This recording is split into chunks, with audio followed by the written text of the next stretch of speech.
আসসালামু আলাইকুম।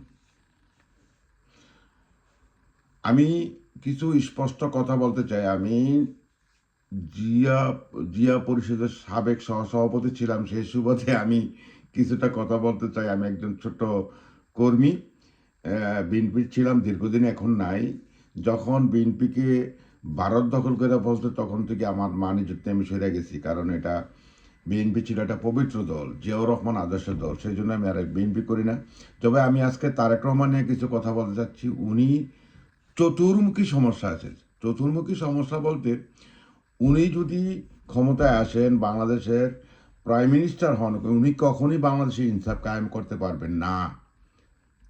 কারণ যারা অন্যায়, অবিচার, লুটপাট, হত্যা, গণধর্ষণ করছে তারা হলো ভারতের লোক। আবার উনি ভারতের সাথে যদি কমিটমেন্ট দিয়ে আসে, তাহলে উনি আওয়ামী লীগের বিচার কীভাবে করবে? এটা কোনো দিনই সম্ভব না। কারণ আওয়ামী লীগ ২৮ লক্ষ কোটি টাকা বিদেশে পাচার করছে। আওয়ামী লীগ শেখ হাসিনা নিজে ১৭ বছরে ১,২৬,০০০ লোককে হত্যা করছে। শেখ হাসিনা নিজে বাংলাদেশে আলেম সমাজকে হত্যা করেছে, বিডিআর হত্যাকাণ্ড করছে, শাপলা চত্বর করেছে এবং ভারতের কাছে দেশ বিক্রি করে দিয়েছে। তো সুতরাং শেখ হাসিনার বিচার কিভাবে করবে তারেক রহমান? যদি তারেক রহমান ভারতের সাথে কমিটমেন্ট দিয়ে বাংলাদেশে আইসা থাকে, আর তারেক রহমানের তো আর সবচেয়ে বড় বিপদ হলো তার পিছনে, তার সামনে, তার ডানে এবং তার বামে সমস্ত হলো ভারতের হিন্দুত্ববাদী দালাল। ভারতের দালাল এটা খারাপ জিনিস না, একটা দেশের দালাল হওয়া, কিন্তু তারা তো ভারতের দালাল। ভারত যারা চালাতেছে তারা হলো উগ্রবাদী, হিন্দুত্ববাদী, কুখ্যাত সন্ত্রাসী সংগঠন, ইন্টারন্যাশনাল সন্ত্রাসী।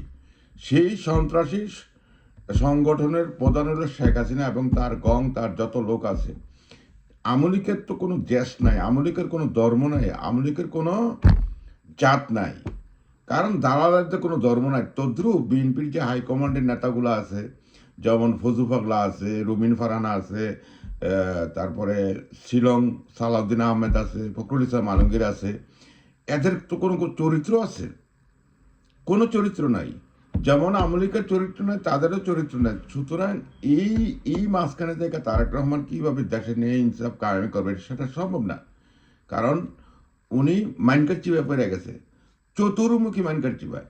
উনি না পারবে দেশকে ভালোবাসতে, দেশকে এবং জনগণকে, জুলাইকে ভালোবাসলে ওদিকে ভারত তার পাছায় বাস ঢুকাইল। ঠিক আছে? আর উনি যদি ভারতের পাছায় বাস ঢুকায়, ঠিক আছে, এটা ভারত কখনোই সহ্য করবে না, তাকে হত্যা করবে। এটা চিরন্তন সত্য। সুতরাং এই তারেক রহমান দিয়ে বাংলাদেশের ফিউচার কমপ্লিট অন্ধকার।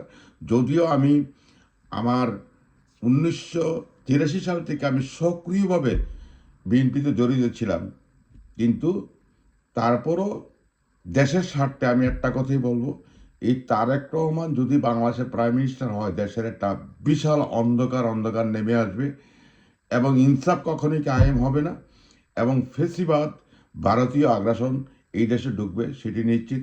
সেই জন্যই আপনাদেরকে সেলুট। জুলাই আন্দোলনের যারা ছিলেন, যারা নিহত হয়েছেন তাদের রোহের মাগফিরাত করছি, যারা পঙ্গুত্ব আছেন তাদের সুস্থ কামনা করছি।